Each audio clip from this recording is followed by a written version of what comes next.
Hi, welcome to the F1 Time Portal, a Formula One history podcast started by two Formula One nerds.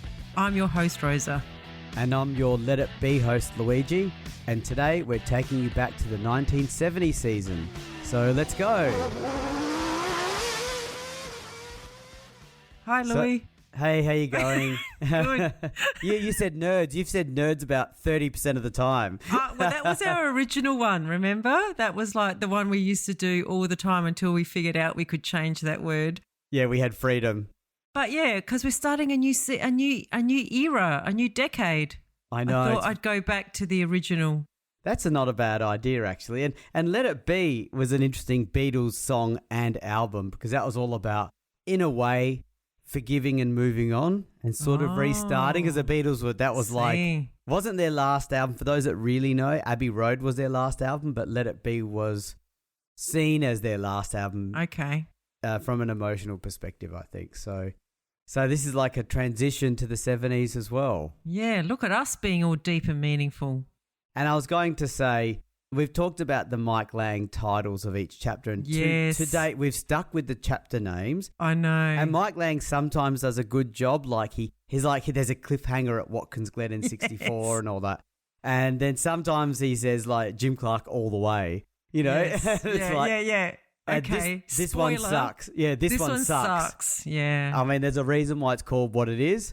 And for those of you that don't know, we're not going to say. What do you mean? Of course they're going to know. It's on the title of the podcast. But they don't know what the triumph and tragedy is. Oh no, we can say it's called Triumph and Tragedy. Yes, no, we're not going to give away what the triumph or the tragedy is. Yeah, that's something for the end. So, yes. Yeah, but those of you, but I it wouldn't surprise me if 99% of the listeners already know.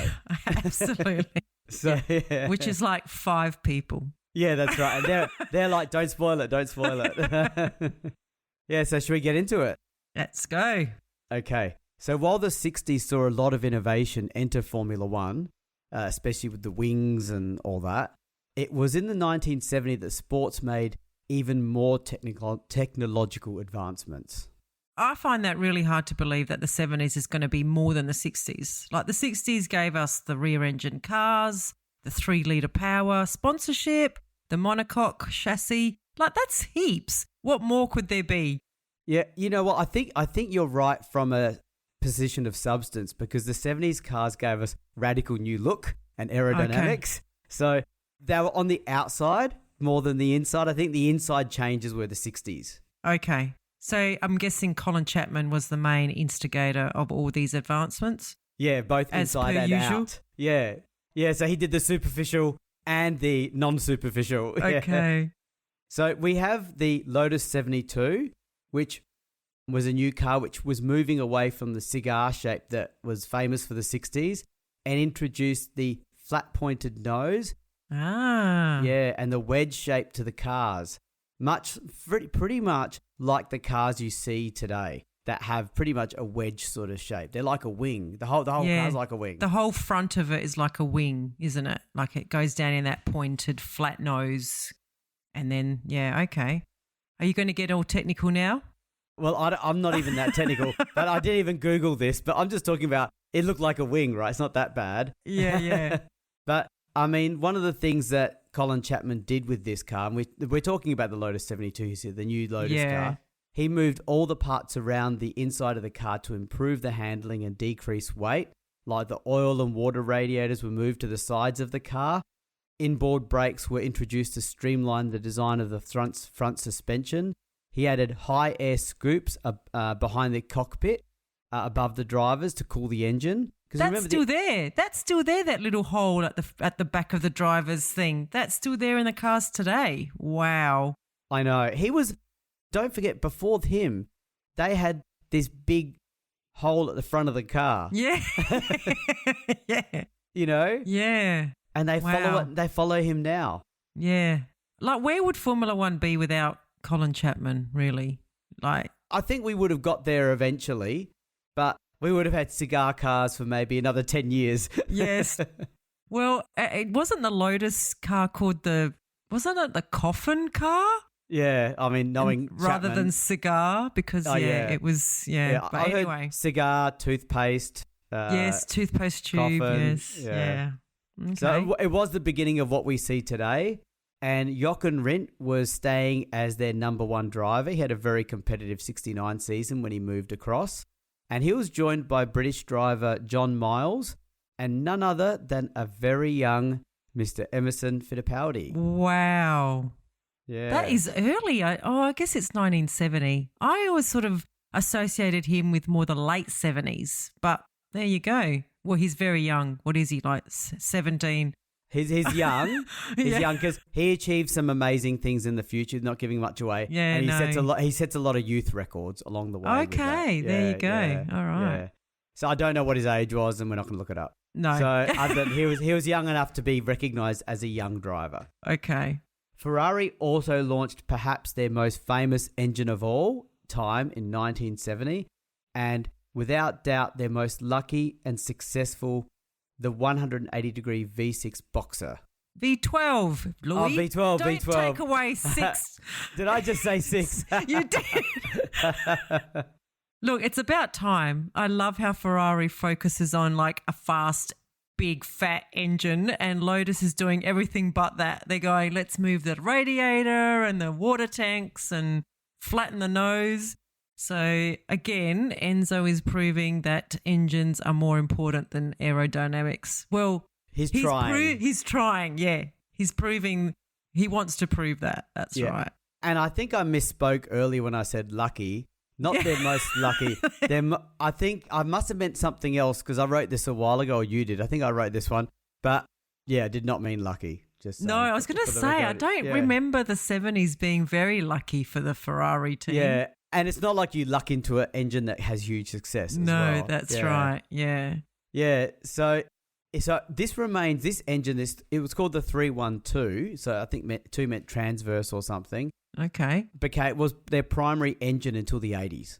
So this foundational engine was that good and that successful. So this is like a B grade Ford Cosworth.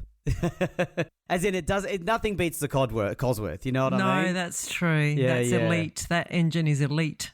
Yeah. So the 312, it was called the 312B. It was still a bit of an old school car in line with what you said about Enzo really focusing on the engine. Engine. So it didn't have it didn't have a monocoque chassis, and the engine was large and heavy, but it was Okay. still powerful enough to challenge the Lotus 72. I'm getting shades of the that stupid BRM engine, but hopefully it's a little bit more reliable than that. Yeah, we're not mocking it, so it's a good sign. No, that's good. Yes. Yeah. Yeah, and they were also able to lure Jackie Ickx back from Brabham as their number one driver. He was only there for 1 year at Brabham, and he was joined by Swiss driver Clay Regazzoni, which we'll hear a bit about him actually this season. Yeah, he's an interesting driver. I like Regazzoni. He looks different. He looks very 70s. He looks very 70s. It's like he's introducing us to the 70s. Like you may recall in the 1969 TP episode when Richard was really into Graham Hill's moustache. Yes. He had like a 50s, 60s moustache. Regazzoni has got the 70s moustache. All right. Okay. So the other big surprise of 1970 was Ken Tyrrell and Matra Sports have agreed to end their very successful partnership. Remember, they won the 69 championship. Well, they've just come off a World Drivers' Championship and a Constructors' Championship winner. Now they're leaving F1. They're doing an Alfa Romeo and Mercedes. Like win and then leave. Yeah, it's weird, isn't it? So Matra were apparently keen to concentrate on the development of their V12 engine, and they wanted to win in an all-French car. Okay. And Ken Tyrrell and Jackie Stewart were not comfortable with the French V12 engine and felt that the best powered unit was the Ford Cosworth. Yeah. Okay. Well, that's not a surprise, but it's a bit rude, but still, you know. Yeah. But French teams haven't done very well really in F1, so we'll see how they go. See if this is the right move by Matra.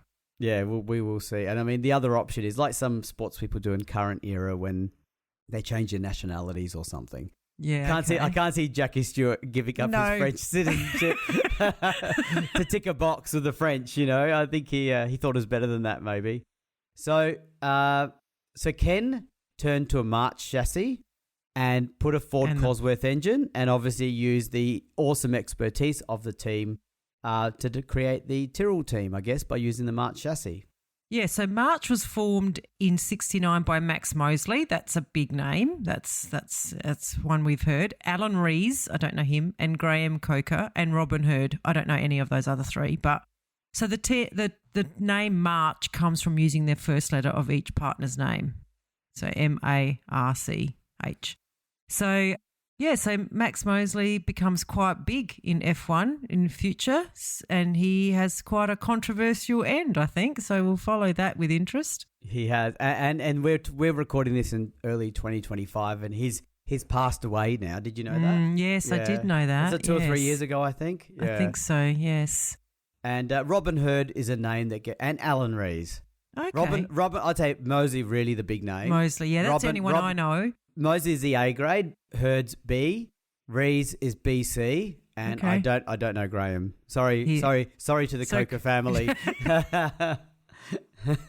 Yeah, so even before Ken Tyrrell turned to the March for their chassis, they also had plans to launch their own F1 team, which they did with the financial support of Firestone, which is a tyre brand, and STP Corporation. I don't know what STP do. I think spark plugs. There's something to do with cars, right? And they also supplied their March 701 chassis to other teams. So March were like a privateer chassis supplier. Chassis. Okay, so Tyrrell Racing had the March chassis for most of the year, then their own Tyrrell chassis for 3 races with a Ford Cosworth engine. And they had drivers Jackie Stewart and Johnny Servoz-Gavin. And then they had Francois Severt. Sounds French. Yes. He should have gone to the Matra team. But anyway, doesn't matter. Severt did the right call. Yeah, and then the Matra team stayed with their own chassis and engine and had 2 French drivers, Bertoise and Pescarolo. And then Mario Andretti started driving the STP March Ford, and Eamon and Siffert were recruited to lead the March constructor team. So we've got like all these March teams and cars. Yeah, it's like a spec. It's almost a spec series, but yeah, almost a competitive one. A bit like a few years ago, we had all Lotuses with Ford Cosworth engines. Yeah, or was that right. Even last year? I think that was a little bit. Yeah, yeah. Okay, so I've just lost my page. Give me a second. Oh, Luigi. Okay, so among all the established teams that had new cars, the Brabham was perhaps the most significant because I'd say Lotus really. Because Brabham's new car used the latest trend in chassis, which is a monocoque instead of the multi-tubular space frame chassis. Space frame sounds better to me. It does better. Actually. Yeah. So they also changed their car colour to turquoise and yellow. That's because they were green and gold, weren't they? Yeah. And they introduced a second car, but it was painted white for German driver Rolf Stommerlin. Yeah, I think that's money, Oh, okay. Why not? That's business, as long as they've got their main car with their best drivers. Well, Jack Brabham is an astute businessman, so I think he's made the right call there. Absolutely. And the McLaren team did a minor evaluation of their 69 Challenger, and during the year caused some interest by switching from the Ford Cosworth engine to the new Alfa Romeo V8. Wow. So in return for this, they had full factory engine support. Money again. Yeah, but I have to admit, I sort of accept that if you're trying to find a point of difference from the others, you've got to swim against the tide. Well, and they gave it a go. But they've just dropped like an elite, high-performing, known entity of the Ford Cosworth. Like Alfa Romeo hasn't even been in the sport. I know. It's a risk. It's a big risk. It's like this could be the story of 70 potentially, like Repco with Brabham in 66. So who is this? McLaren. Okay.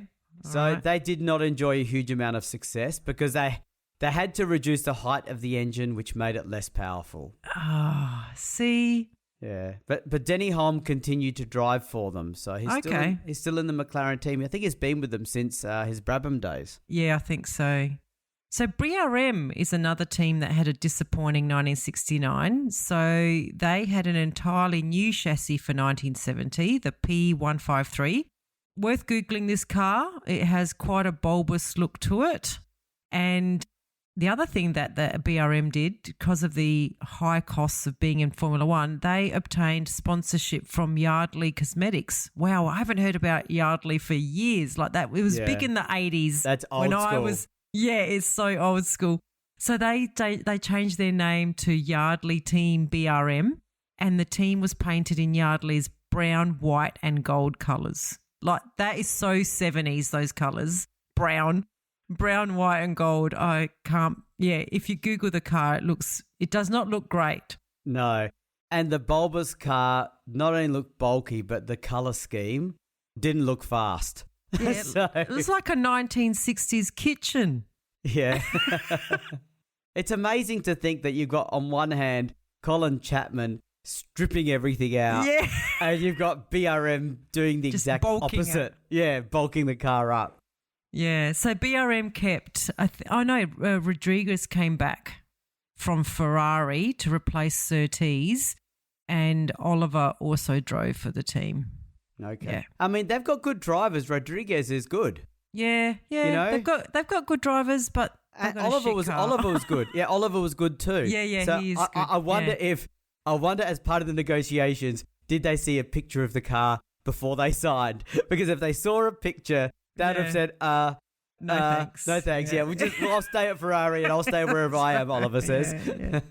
So the Rob Walker team continued to make use of the Lotus car and had secured the services of Graham Hill, who had left the factory Lotus team. So this was the end of the Lotus journey for Mr. Hill in terms of factory team. Factory, yeah. He felt driving with Jochen Rindt in the Lotus team was more like racing a deadly rival versus a teammate. Wow. Them's fighting words. They are. But I know you said he left Ferrari, Louis, but I read that he was moved out of Team Lotus by Colin Chapman, and he placed him in the Rob Walker team, like a little bit like the Red Bull and AlphaTauri. Interesting. Thing. Yeah. So he didn't leave. He was removed by Chapman. And let's not forget that we even talked about it in the 69 series. I think he gets his last podium ever in that 1969 Monaco race. Rindt was dominating him so much. Yeah, it was. I mean, Chapman probably could see this guy's probably not much younger than me. Yeah. You know, like Chapman, you know what I mean? And he had come off that massive accident at the end of 68, didn't he, where he broke both his legs. So I think, poor Graham, I think, was hanging on to his driving career a bit at this point, I feel. Yeah. And for the record, this is 1970, everyone. So Graham Hill ain't retiring soon. No. Just saying. And this is already happening to him now. We can see it. Yeah. So Surtees became a constructor and started a team called Team Surtees and produced his first F1 car. Yeah. You know, for a guy that drove for Team Lola, he could have worked out a better name than Team Surtees. But anyway, that's okay. Some people want their name on the car and some people don't. Like for those of you that may recall 2009, the Brawn GP team. Oh, yes. Owned by Ross Brawn. He more saved the team from collapse by buying it for £1. And it was almost like he didn't want his name on that car. They sort of said, you've got the profile, it'll help with sponsorship. We're just putting your name. And he was like, he couldn't really say no. I've got a feeling, Surtees, it wasn't like that. No, I'm pretty sure it wasn't. Yeah. So it was a self-designed car they called the TS7. I think they launched their own car halfway through the year. So it was a conventional car using a Cosworth engine. And in the early part of the season, he drove a McLaren car. Now, I'm not sure if he just used their chassis and it was Surtees' team, or whether he was driving in the McLaren team. It'll come through in the races. It'll come through, yeah. And to be honest, not a big deal for the season. Really, he's probably not a big player this season, unfortunately, for Surtees. The other interest this year is the Di Tommaso car, which Frank Williams entered on behalf of the Di Tommaso factory, with Piers Courage still driving for him. So again, Frank's making moves. Like, remember last year he debuted with a Brabham car that he bought. So, yeah, he's making moves with I've never heard of the Di Tommaso car, Luigi, so I don't know if you can give more insight into that. No, but it sounds Italian. It does, but yeah. Again, we don't hear too much from Frank this season, but yeah, interesting progression. Yeah, and I mean, big changes already in a new team, and he had such a strong 69 for a new team. Yes, he did. He kicked it, yeah. I'm going to go on a slight tangent here. It's off script, but I think it's funny and you might relate to it. Okay. I was listening to a different podcast about it's stuff. I'll give them credit because nothing to do, not competing with us, called Stuff You Should Know. Oh, I love that podcast. Yeah. And I don't know if you've heard the latest one, Rosa, about 10 instances of people doing things out of spite. No, I haven't. No, I haven't caught up with that one yet. It's the very latest one. It's very funny. Okay. And there's one about Ferrari and Lamborghini. Oh. And I thought Di Tommaso made me think of it because it sounds very Italian, right? It does. And yes. Lamborghini was a tractor company. Or it was a gear company that did gears for tractors or something or other. So this gentleman who launched Lamborghini, I don't know his first name, he bought a Ferrari because obviously well-to-do, successful businessman. And he felt the Ferrari gearbox was a bit crappy. And he said there was a spindle that was not right. And this guy knew gearboxes, right? So he did the only thing he thought possible. He called Enzo Ferrari, and they were both high-level people, and said, you know, there's a problem with your gearbox, rah. Enzo Ferrari pretty much told him where to go. And you know what Lamborghini did? You can guess what happened next. Put out their own sports car. They put out their own gearbox and made a car around it. And here we are. Okay, Lamborghini's not as big as Ferrari, but very well established, and no doubt has taken a lot of sales away from the Ferrari brand over the years. Absolutely. Yeah, so cool name too, Lamborghini. Like it's I'd love it. They were joking in the podcast about Enzo Ferrari saying your name will never be a sports car. Yeah. That's not the name for a sports car. Another name to watch out for this season is none other than the Mr. Roddy Peterson, who drives a privateer Colin Crabbe, a historic racing car collector and dealer. So I think that's the guy who founded the team or something. This is how it came about, sorry. He was approached by Max Mosley, who offered to supply a march to Crabbe and agreed to enter Ronnie Peterson. At that time, Peterson was an up-and-coming driver with a lot of promise, and he'd won the 68 Swedish F3 championship and the 69 F3 race. So he had a lot of kudos going his way. And Crabbe accepted the proposal, and Peterson drove in 9 Grand Prix for the team that season. Wow. So I wonder why Max Mosley got involved, but he's getting another march on the grid. Another march.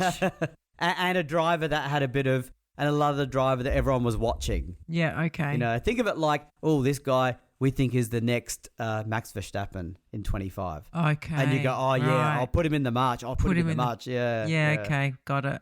So some interesting and well-received safety regulations were also introduced this season, with double guardrails now the standard around the tracks. So if there are even any straw bales left, they've gone, and now it's double guardrails. Spectators had to be placed 3 meters behind the fencing, which is huge. Like, we've seen spectators right up to the edge of the actual track up until now. The pit lane is now separated by a barrier and runoff areas of at least 3 meters around the track. So that's big. You know, that might have saved our friend Mr. Jim Clark back in the day.